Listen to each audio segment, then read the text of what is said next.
ერთხელ როცა ზაქარია თავისი რიგის მიხედვით ღმერთის წინაშე მგდლობდა, მღვდლობის წესისამებრ წილად ერგო ტაძარში შესვლა და საკმევლის კმევა.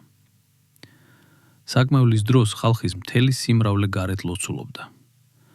მაშინ მას გამოეცხადა უფლის ანგელოზი, რომელიც საკმევლის სამსხვერპლოს მარჯვენა მხარეს იდგა.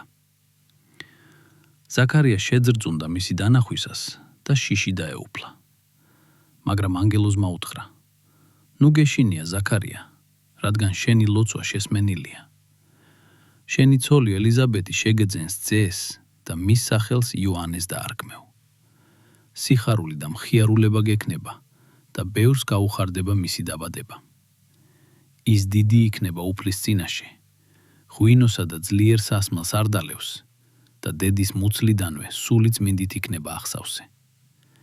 ის ისრაელის მრავალ ძეს მოაქცევს უფალთან, მათ ღმერთთან. ის ელიას სულითა და ძალით წავა მის წინაშე, რათა მამათა გულები შვილებისკენ მიაქციოს და ურჩნი მართალთა სიბრძნეს დაუბრუნოს და უფლისთვის გამზადებული ხალხი მოამზადოს. ზაქარიამ უთხრა ანგელოზს: რით დავწმუნდე ამაში? მე მოხუცი ვარ და ჩემი ცოლიც ხანში შესული.